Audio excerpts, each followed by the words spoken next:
Welcome to the Breath of God. This is a YouTube channel dedicated to teaching the Bible from Genesis to Revelation. This is a follow-up clip to episode 2, the drama of Genesis, which is about the sovereignty of God. First, we saw the sovereignty of God in 4 universal events which impact all of humanity. Then the other side of this is more of a personal aspect of the sovereignty of God in the way that he interacts or intervenes in the lives of his covenant people through a supernatural call, a supernatural birth, supernatural care, to a supernatural destiny.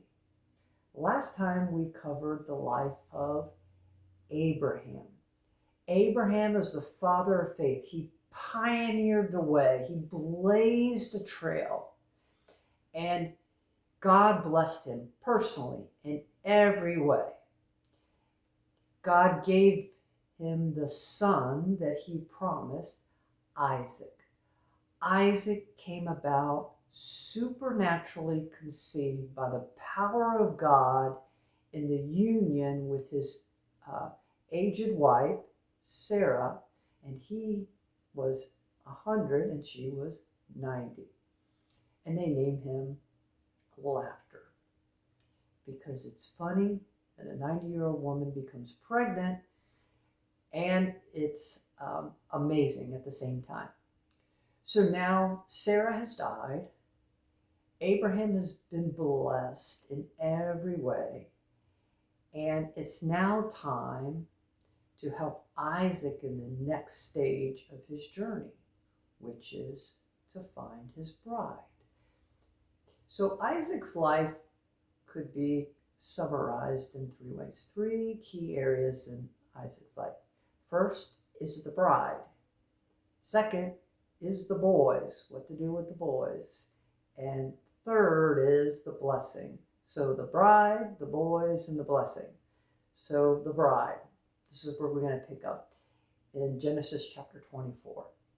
Abraham calls his servant Eliezer and makes him promise that he'll find a certain kind of woman for Isaac, and he won't take Isaac back to the place where he had come from. So Eliezer heads out in search of the bride, for the bride of Isaac. And he goes on a search, and the first person he meets is a young girl by the name of Rebecca. And he's praying the whole way. And this young girl comes and waters his camels, and he continues to pray and ask who her family is. And it becomes clear that the hand of God has been guiding him to the very woman that the Lord has prepared to marry Isaac. And they go to the family and they ask Rebecca, will you go with this, basically, go with this stranger we just met and go marry a guy you've never met. And Rebecca's response is amazing. She is a woman of faith, and she is sure of God's leading. And she says, I will go with the man. So she decides to go with a total stranger. She travels back to where Abraham and Isaac are in the promised land. And her and Isaac are married. And it is a romance. Isaac loves Rebecca. You see this very early in their marriage. Rebecca was unable to conceive right away. And Isaac, he doesn't say anything about his wife. He just prays to the Lord that the Lord may intervene. And the Lord answers Isaac's prayer, and she becomes pregnant. And then in the course of the pregnancy, these babies are like jostling in her womb too. And she's like, Lord, what is going on here? And the Lord reveals to Rebecca that she has two nations in her womb, and that the older will serve the younger.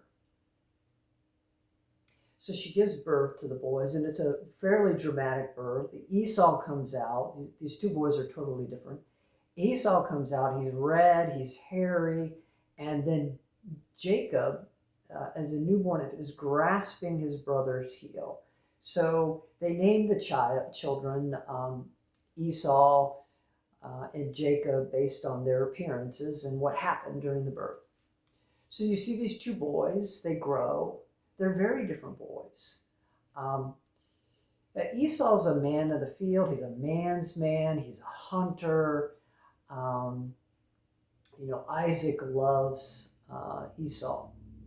And then Jacob is a quiet young man. He's contemplative. He hangs around the tents with his mom.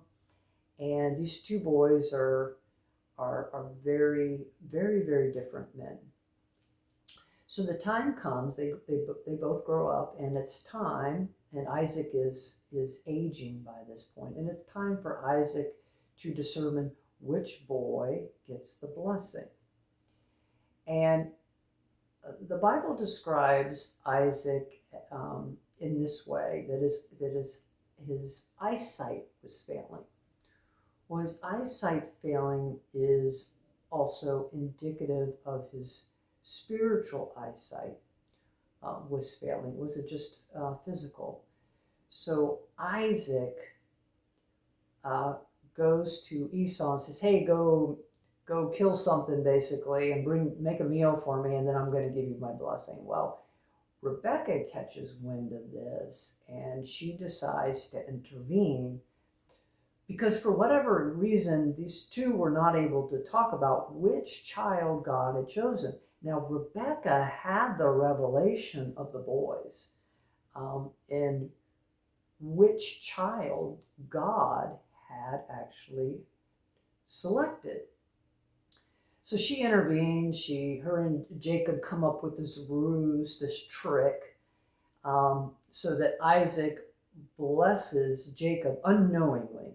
And then Esau comes in from the field. He's killed something. He's made a meal for his father.